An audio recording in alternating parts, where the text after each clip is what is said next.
Follow the money. That's what I always say. You always follow the money. Yeah. This is Follow the Money with Mitch Moss and Paulie Howard on VSiN.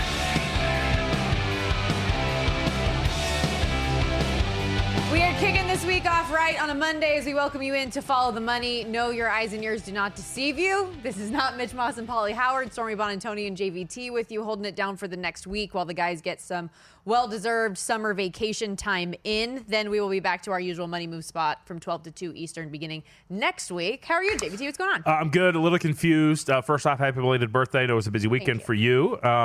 Second, I had about a 10-minute conversation with Mitch Moss just outside of the studio before I walked in today. So, odd place to spend your vacation, Mitchell, but very much fired up to be here for the next 5 days. Getting vacation time, doing circus signups, or what's he here for this morning? Like, I don't know. I have no idea. I didn't really ask. You talked to him. You didn't ask what he was doing here? Not really. I saw a wonderful picture of the Moss family, himself, his wife Lorraine, and little Sebastian on Instagram the other day. Everybody's thriving, doing well.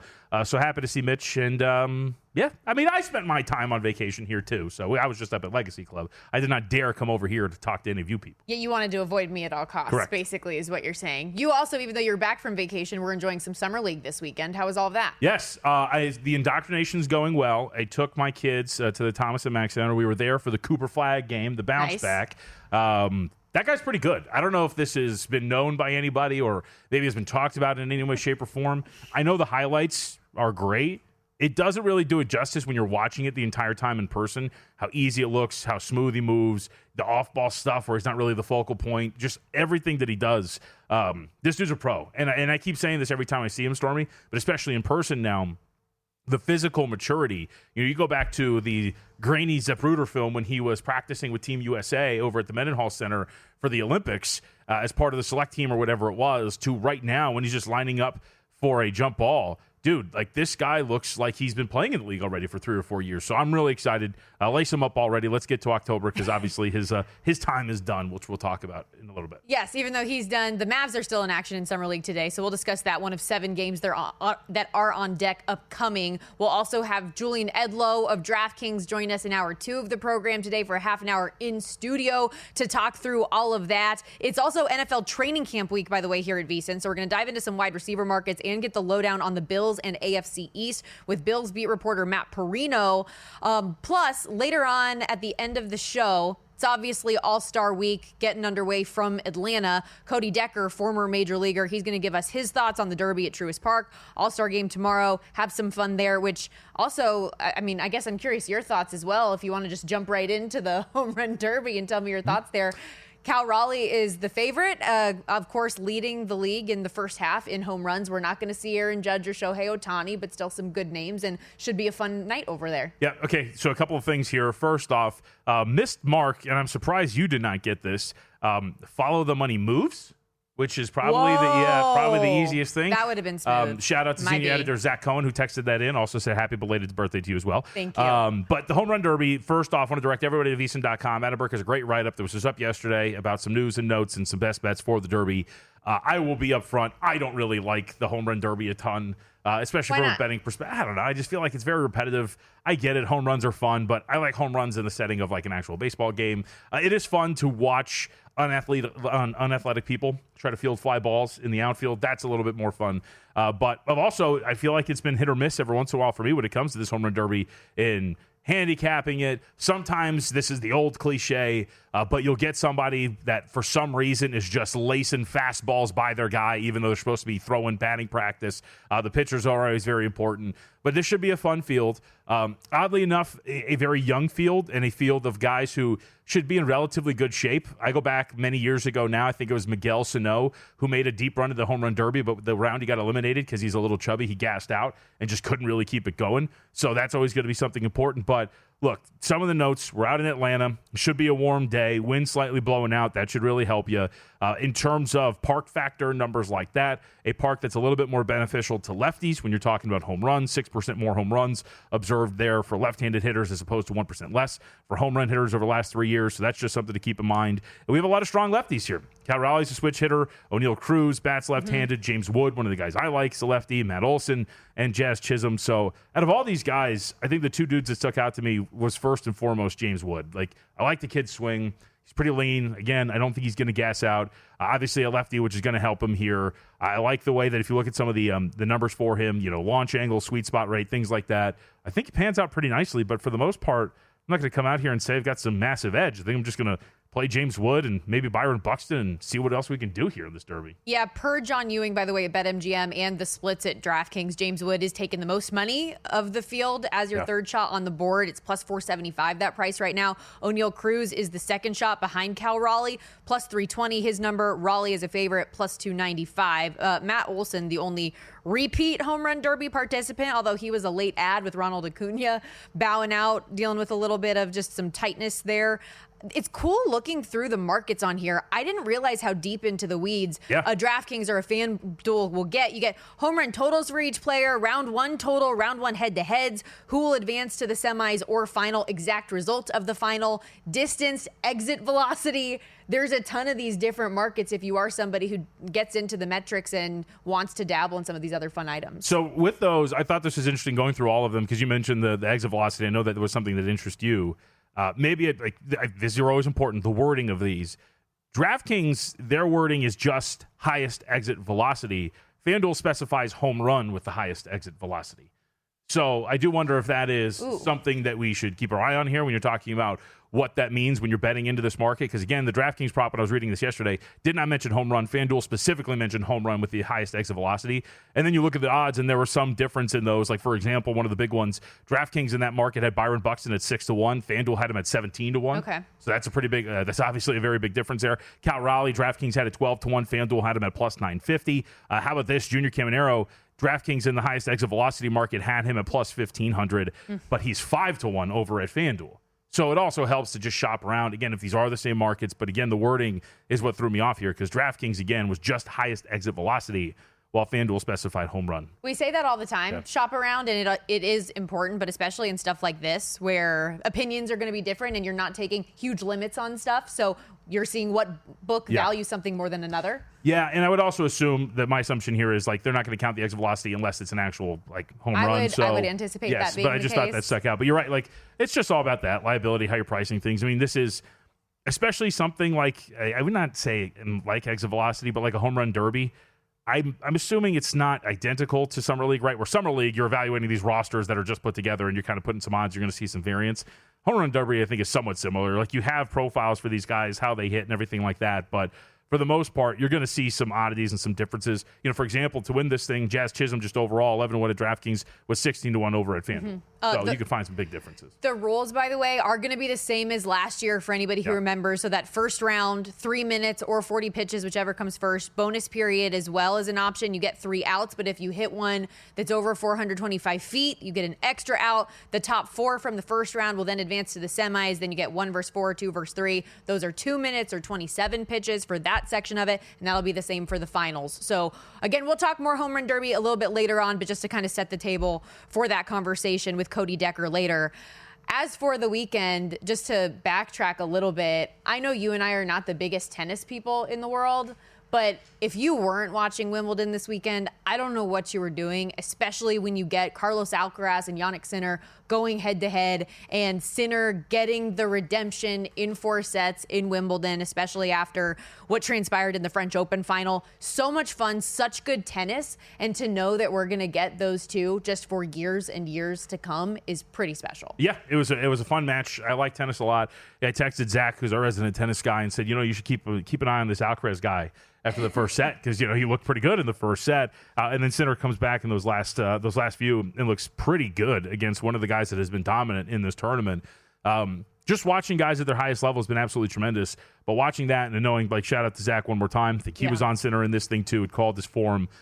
Very good call and analysis by him throughout Wimbledon, but it was shocking to me, given my very rudimentary tennis knowledge and what I know about Alcaraz, to watch him lose that way. I know Sinner's not any bum or anything like that, but the run that Alcaraz had been on was surprising to see him lose. Well, and you think, too, Alcaraz, 2-time defending champ, had won 6 straight in this head-to-head against Sinner, and then he has that type of a start for Sinner then to work his way out of it and then go on to win in 4 sets. It was very, very impressive. And I say this again, these guys are 22 and 23 years old. This is just the start of what's going to be unbelievable careers for the two of them. They have combined to win the last 7 Grand Slams now and 8 of the last 9. And after, Nadal and Federer, and I know obviously Novak Djokovic is still playing, but these guys that were such staples for such a long time, you wondered what that next generation and next transition of tennis players was going to be. And to know we didn't have to wait. Yeah. They're here. They have arrived. And looking ahead to next month with the U.S. Open, Sinner, the defending champ there, he's a plus 125 favorite, Alcaraz plus 175, and Djokovic 7-1. On the women's side Saturday, Iga Swiatek defeated the American we were rooting for, Amanda Anisimova, doesn't get there. 6-love. Oh, your complete girl. domination from Swiatek there. Let's see. This was, I wanted to find this. J-Rod tweeted a couple of us earlier. Said for this week's shows is worth mentioning since Gill's off, Iga is a generational player since 1990. First players with multiple WTA level finals by a scoreline of 6-0, 6-0, and the first to achieve the feat in both a Tier 1 WTA 1000 and Grand Slam final. Acknowledge, says Opta Ace. How about that? Acknowledge. Have to. Yeah, she was red hot, by the way, just from the start. Did not let up. She's 6-0 now in Grand Slam finals. Just an Aussie Open away from the career Grand Slam. Okay, we're just getting started. We still have so much more to get to. We will. Surprised you were up on Sunday. Sunday, I actually came here. I did my Circa contest signups on Sunday. Oh, okay, all right. Had to do some shoots for the Circa documentary. I had to be like hardy. Up and at 'em. Okay. On the birthday? Although, you want to know what's funny about this? Is an embarrassing thing, but I'm going to tell it anyways. My dad and I are filling out the sheet to sign up for Circa Survivor. We get to the part where you write the signature and the date, and I was like, what is the date? It's my freaking birthday. That's right. Come on. Good Saturday. We'll be right back.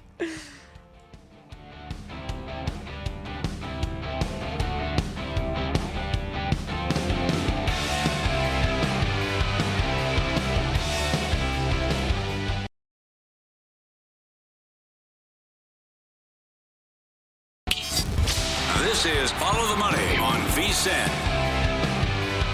Rolling along on this Monday edition of Follow the Money. Stormy, Buonantony, and JVT in for the guys today. We're live in downtown Las Vegas, Circa Resort and Casino as always, where, it was busy here this week. Summer League is in town. You got all the stars out. Also, not to be outdone, but Backstreet Boys at the Sphere. Oh, that's right. How was it?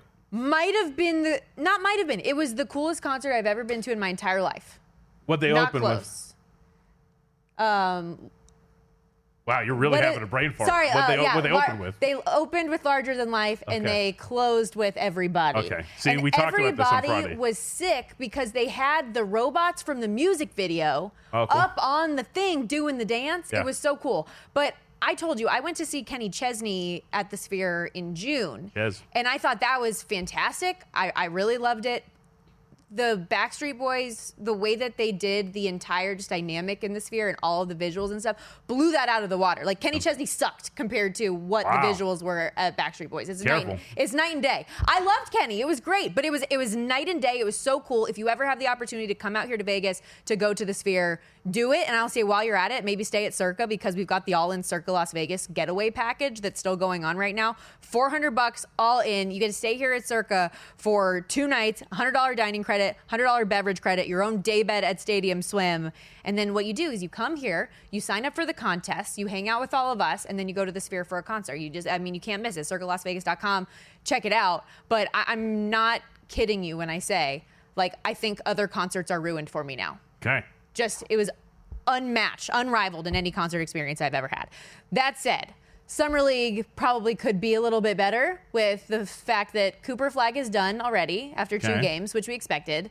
And Ace Bailey's injured. Walter Clayton Jr. is injured. Won't let you besmirch the name of VJ Edgecombe Summer isn't League playing. I'm just saying I expected more.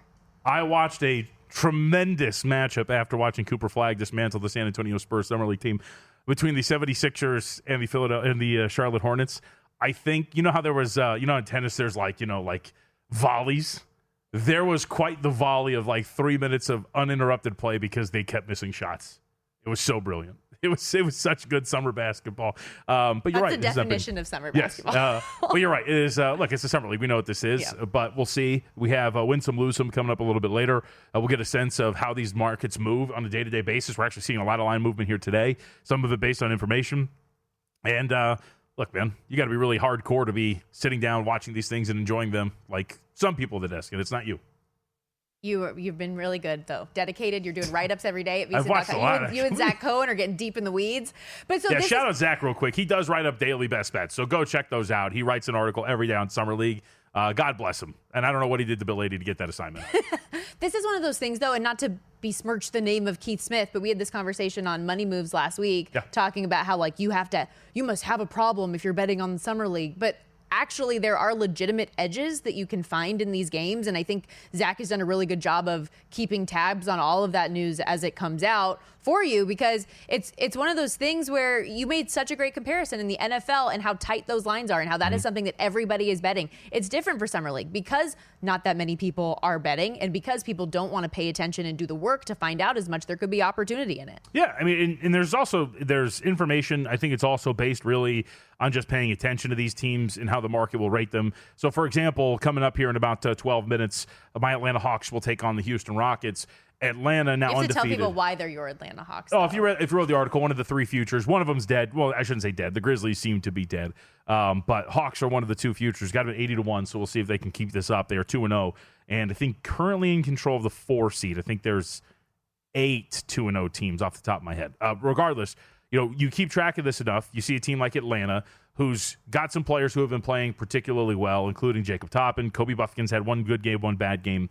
But from a rating standpoint in this sort of a setting, you could tell that this was going to be a team that was going to be highly respected by the market. You also get a team in Houston that had Reed Sheppard on its team, who has been playing particularly well. But if you got ahead of the information, guess what? You found out that Reed Sheppard was getting shut down by the Houston Rockets for the remainder of Summer League. You could have laid 3.5 with a number that's currently 7 at some spots. So to the point of what we're talking about here, with this being a soft market, getting ahead of information, why Keith Smith, the writer that covers the Celtics and does a good job. Again, I'll be very clear. I think Keith actually does a good job, but I think he's wrong in his assessment that if you bet on the Summer League, you have a problem.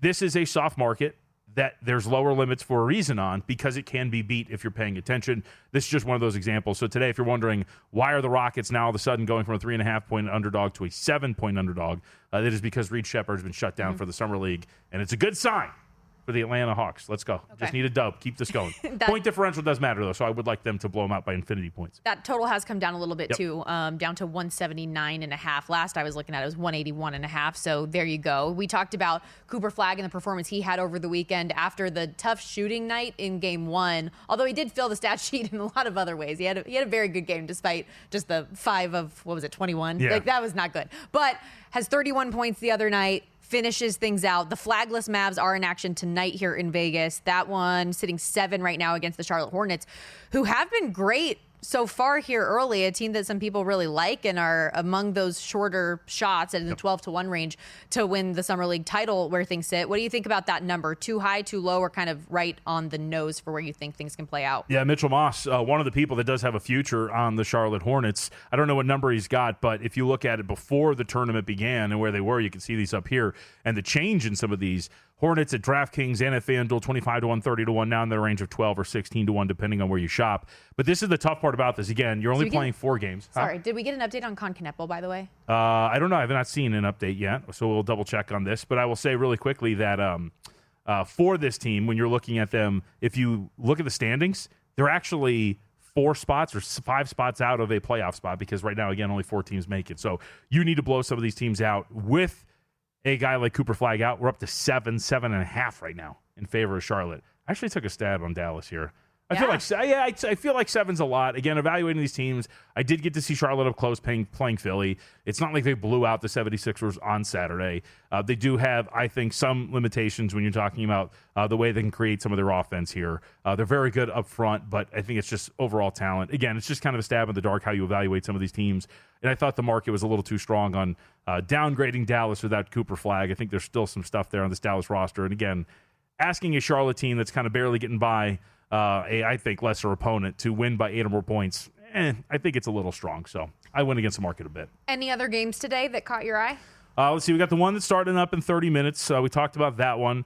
I want to go through some of the line moves really quickly. Indiana over the weekend got blown out by the Oklahoma City Thunder, or at least we got beat up by them. They opened as 5-point favorites. Chicago took a little bit of money there. They are down to 3-point favorites there with a total of 189.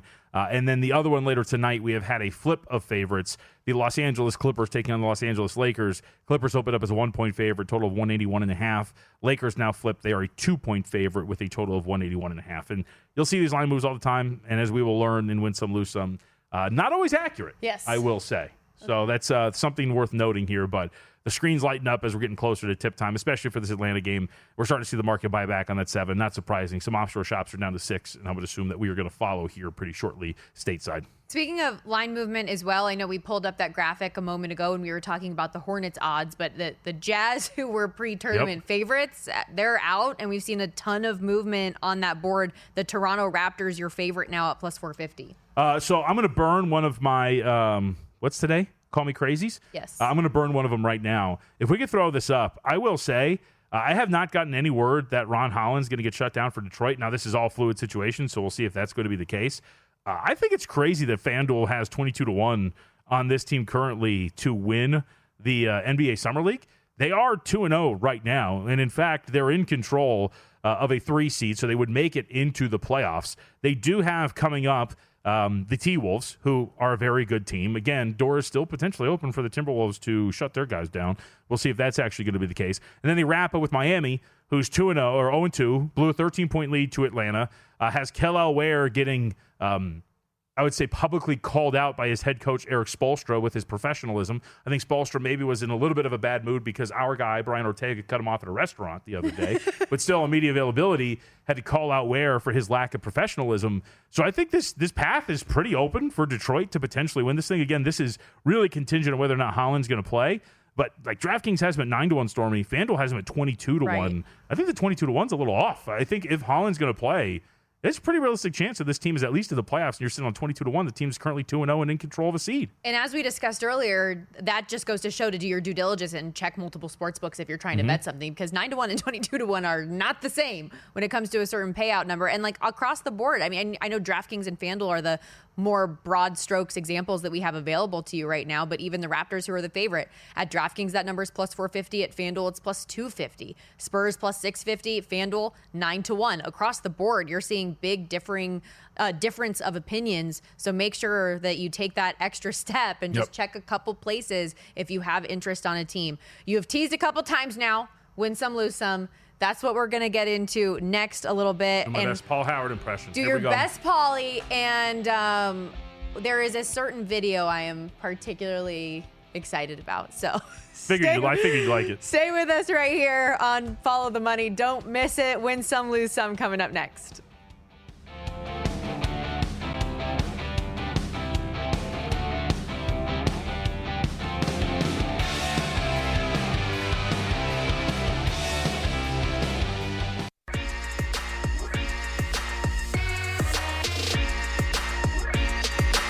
Win Some, Lose Some is sponsored by the Sharp Plays. Were you a winner last night? Wow, winning. Or was it a rough one? Well, they can't all be winners, can they? Loser! You're a loser! Paulie Howard recaps the night in sports betting in Win Some, Lose Some. All right, it was a big weekend.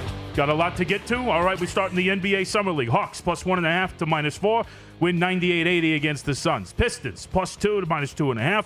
Win 98-83 against the Rockets. Big one for Ron Holland in that one. WNBA, Wings, Fever, total. Bet up 171.5 to 175. Game goes over by 10 as 185 Okay, points. first of all, you can't keep this up. I appreciate the Paulie Howard attempt at the impression? Paulie Howard voice. The attempt was good, but we got to rein it in. For that game, though, Why? in particular, Caitlin Clark, 14 points, 13 assists. With that, she became the fastest player in WNBA history to reach 200 points and 100 assists. And that's with her missing time, by the way. I don't see why this has to end. Boom. Yeah. Are you disappointed I didn't do a Mitch impression there? Yeah, as well? I don't know exactly what a Mitch impression would look like. Wear my glasses. That's what I needed. I used to have a nails Paulie Howard impression back in the early Edge days that I would uncan every once in a while, but it's one of those things that I've forgotten. Much like, I don't know, riding a bike. I guess you don't forget that, though. Sunspox, 160.5, 164.5. Game goes over, 13.5, 180. Nailed it. Mystic Storm, 159 to 157. Game goes under by 14, 143. Brewers, -245 to -275. 30-cent line move, beat the Nationals 8-1. Royals, how about this? Flip of favorites. Plus 115 to minus 110 on Sunday. Beat the Mets 3-2. And the Mariners plus 105 to minus 109. Beat the Tigers 15-7. Not just baseball here, though. Big three. How about this? Underdogs 4-0 ATS in the Big Three on Sunday. We got the win some, lose some deep cuts from you this morning as you did your research. That's all we do here on Follow the Money. Chris Goddard, 100-1, wins the Scottish Open. Yeah, I couldn't talk to anybody over the weekend who had a ticket on this guy. Everything did point to a Rory win, though. So how much of this did you watch, by the way? And how disappointed were you that Rory was in the position, had every opportunity in the world, couldn't hit a putt? Like any of those 50-50 putts couldn't go down. Am I supposed to be disappointed that Rory didn't win it? Yeah, don't you think he's trying to get in shape for the Open Championship coming up this week? I think Rory has come across as extremely unlikable over the last couple of months, and I'm not really that big of a Okay. Well, the 25-year-old from Jersey beats him. That's right. All right, in true Paul Howard fashion, win some, Uno, being added as a table game to the casinos in Las Vegas. How about this? Via the Las Vegas Review-Journal, Yahoo Sports. I can't wait for it. How much of a win some is this, though? Because it's not open to the public. It's like a specialty thing. Yeah. So is that not actually a lose some for those of us normies out here in the world? So you are right. We were led astray, bamboozled, hoodwinked here. It is a promotion, essentially. There will be like a lounge and whatnot. But it did get me thinking, like, I would absolutely love a table game. I sent you a great meme, which is like when I lose my house, when someone flips the color to green. Absolutely brilliant. I had responded to Robbie Callan, who does a great job. You can follow him on Twitter at @RCallan, does some stuff for CBS Sports and others. I said, I can't wait for the math nerds to tell me what the plus EV play is with a skip in my hand, but the face-up card is a yellow 7 and the small blind has Uno. Like, I wanted this so bad to be real. And obviously it's real, but not really real, which is very upsetting. It gets intense. Oh, yeah. This in Phase 10, have you played Phase 10? No, I've never played Phase 10, I don't think. Over the vacation, was playing with my wife and my in-laws. I came very close to just breaking something. It gets intense, man. And so can you imagine hammered, 10K on a hand, and someone hits you with the skip +4? Like, come on. Or if you could go head-to-head with the dealer and you have done such a good job collecting your cards for the end of this thing that it's skip to me, reverse to me, reverse wild +4. Come on! All right. Win Electric. some. Send you videos at Paulie Does Vegas up on Instagram. Everybody loves the beach, and so does this little guy. Check it out. Look at him. Standing outside of the sunroof. Look at the hat. They see me rolling. They hating. I think that's what he was given. Look at him. That's the energy that we're getting out of the sunroof right there. Yeah, just waiting really to see. Cute. Maybe get some snacks. He's a little chunker. Yeah, a little chunky guy, huh? Lose some. We move on.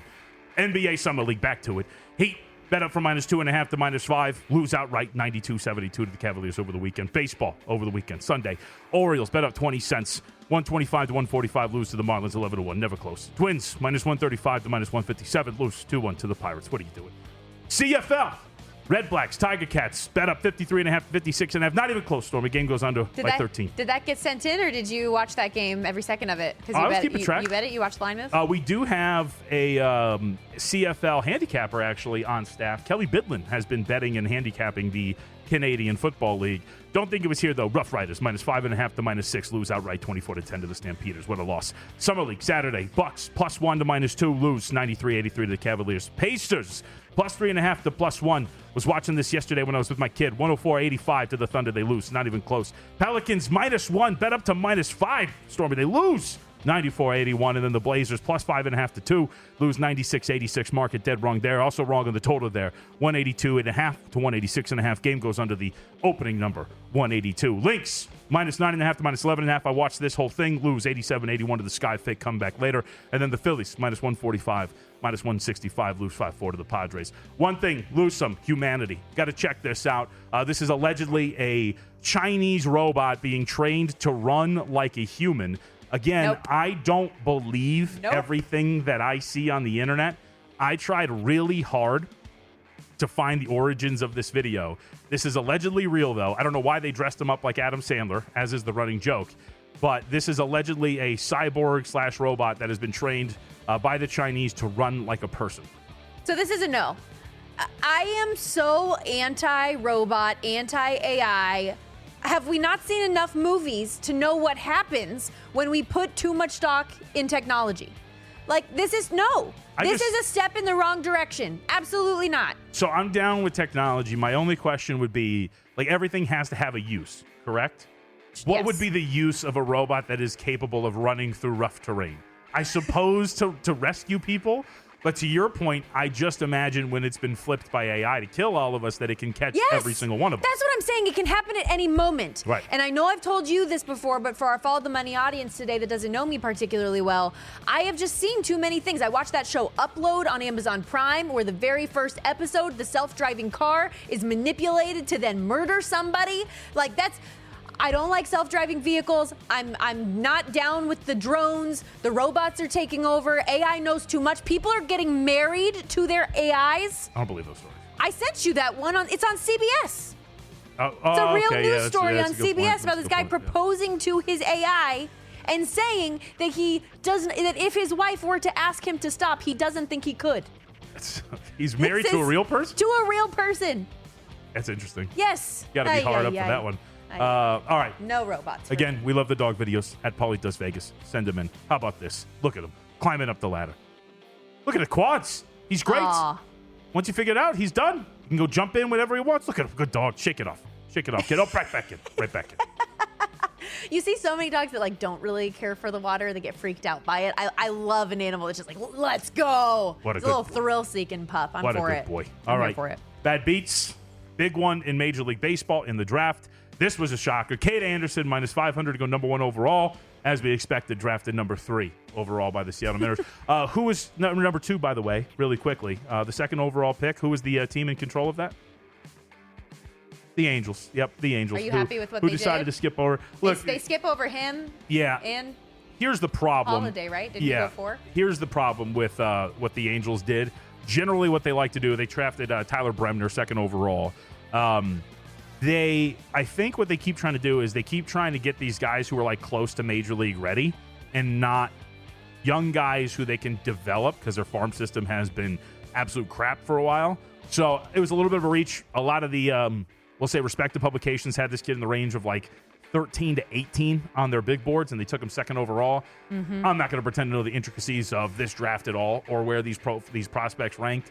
I will say I get the general sense that it was a very flat draft and that all of these guys were very close to one another.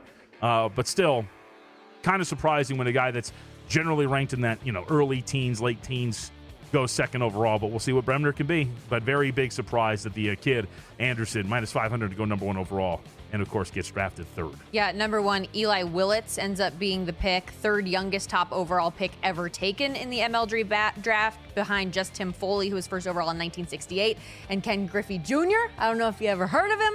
17 years old, 193 days in 1987. All right, check out thesharpplays.com.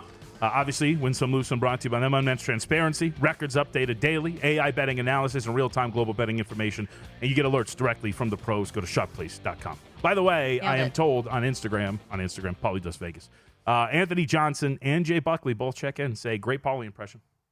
It was pretty solid. I'll give that to you. I even remember the Instagram handle, So right? is that because you know Paulie so well, or have you Nobody always knows been Paulie good at so well. accents? Nobody knows Paulie. But you've been around him so much. Is that a better way to put it? Yeah, that's a good point. Nobody. I'll make a reference that nobody's going to get, but for Paul Howard, the inner workings of his mind are an enigma. An enigma inside a. What's that quote? I don't know, but that was what is it? That was a reference to SpongeBob that I just made that nobody understood. I wouldn't have gotten that, but no. Remember that? The inner workings of my mind are What's an in the enigma. JFK movie though when he misquotes the Roosevelt quote? Oh, what is it? I don't know. You know what I'm talking about? I don't. I know. I remember our former president George Bush with the "Fool me once, shame on you. Fool me twice, can't get fooled again." Can't get fooled again. Now watch this yes, drive. A riddle wrapped in a mystery inside an enigma. That is JVT's version of Paulie Howard. On that note, we're going to take a quick time out. After the break, we dive into the AFC East with Bills beat reporter Matt Parino of Syracuse.com. Are the Bills built for a Super Bowl in 2025? He'll tell us why or why not, and a whole lot more next.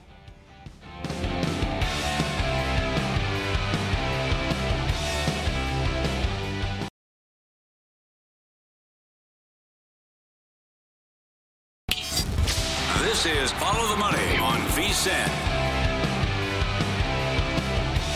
VSiN's Football, NFL training camp week underway. And if you're serious about winning this football season, your edge starts now with the VSiN NFL betting guide. We are loaded up with in-depth previews of all 32 teams. We've got season win total breakdowns, best bets from all of our VSiN experts, player props, betting projections, everything you need to be a more informed NFL bettor all season long. And right now, you can lock in VSiN's football special for just $175. That gets you full pro access through the Super Bowl, including every betting guide, daily best bets, 24/7 video, exclusive analytics, and all of the tools available each and every day at vsin.com. But don't wait. That early bird pricing ends on July 1st. Sign up now.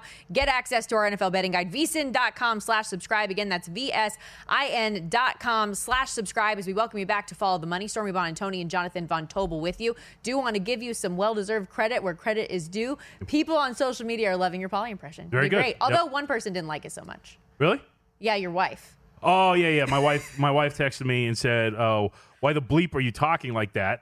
She didn't understand what was happening there, then understood, and then told me that Phase 10 was not that hard, that I exaggerate. That is not true. Phase 10 is extremely hard. It's infuriating, to be quite honest with you. Okay, well, we'll see if our guest agrees. Very excited to get into a little AFC East talk and specifically deep dive into the Buffalo Bills with Matt Parino, who joins us here on the Progressive Guest Line. Bills beat reporter for Syracuse.com, host of the Shout podcast at Matt Parino with 2 R's on X. You a big Phase 10 guy? I have never played that game before. I prefer Uno. That's what started the conversation. You're talking to a retired Phase 10. I don't want to call myself a legend, but Wow. I got after it back in the day. Here's the thing, though. I totally agree with you. It's the most infuriating game of all time, and that's why I don't play it anymore at family get-togethers. Yep. But my kids have started to play Uno, so I'd imagine Phase 10 is probably not too far down the line. Yeah, with the in-laws a couple of weeks ago, Matt, I was playing. I was stuck on Phase 1 while everybody got to about Phase 6 or 7. I quit. I straight up quit. I was like, I'm done with this. I left to go drink somewhere else because I was very angry. You got to find a game on in the other room Yep. and just remove yourself. See? Well, let's get into this Buffalo Bills squad who has dominated the AFC East in recent history. It's like since Tom Brady got out of the division, Josh Allen and the Bills have handled business there. Big favorites to do so once again. They make these runs in the playoffs, but that Super Bowl has been so elusive. Josh Allen, I imagine the confidence is sky high coming off an MVP season. Can they finally get there this year, in your opinion? Yes, and that's not the first time I've said that over the last couple of years. But the big difference to me this year is the approach they've taken on the defensive line to kind of reshape and reimagine how they have to get to the quarterback, not only like in the regular season, but in January, because that's where they've fallen short. They drafted 3 new players. TJ Sanders comes in here on the defensive line, Landon Jackson, young developmental players. And then they go out in free agency and they add Joey Bosa, Michael Hoyt, defensive tackle from Pittsburgh, and Larry Ogunjobi.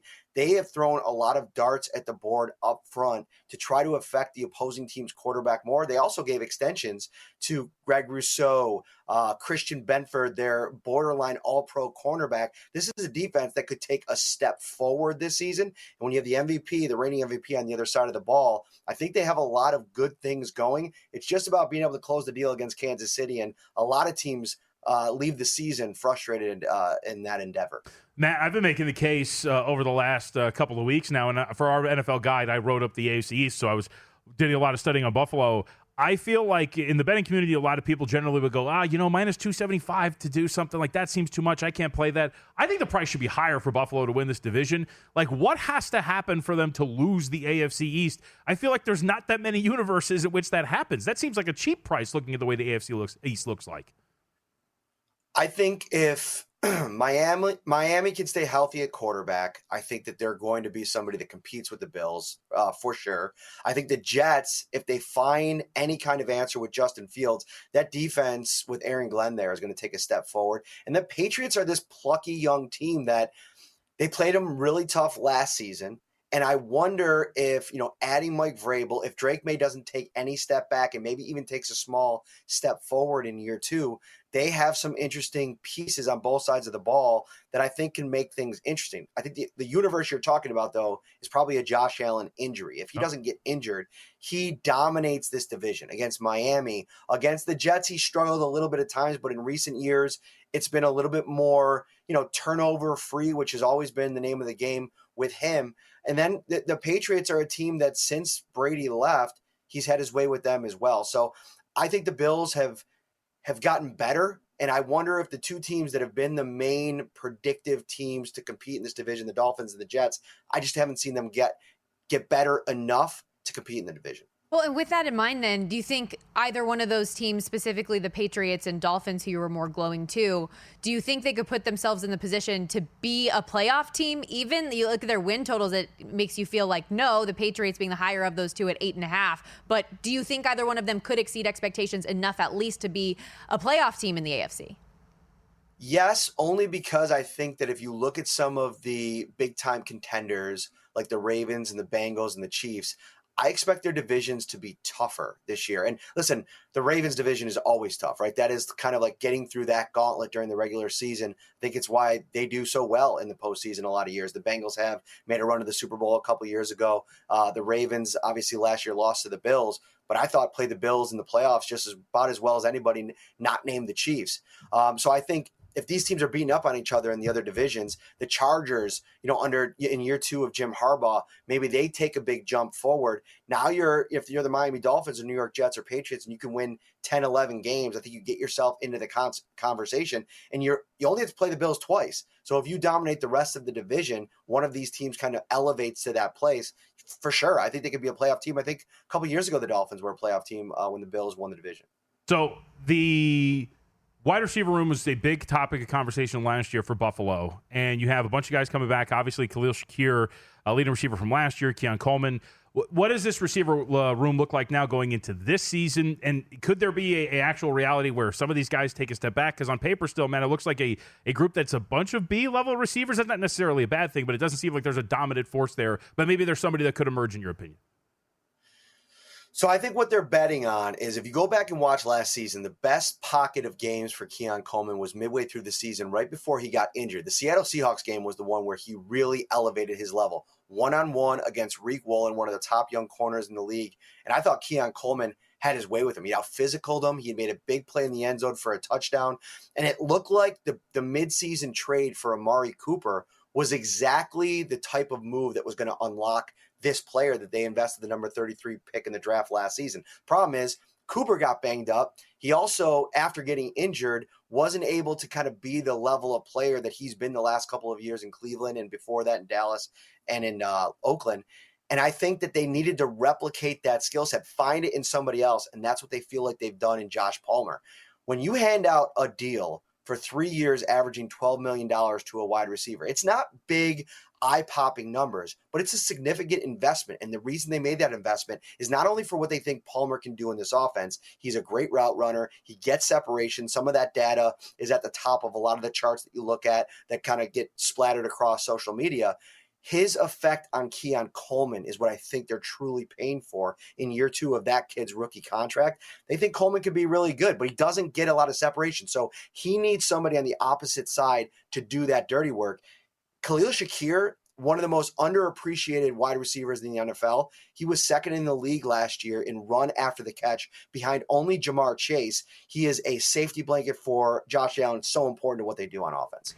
You and your colleague at Syracuse.com, Ryan Talbot, did a bold training camp predictions article that's up on the website right now. And one of those was also about Dalton Kincaid being a potential breakout candidate. So not a wide receiver, but a pass catcher nonetheless. What do you think he could do here this season for Josh Allen?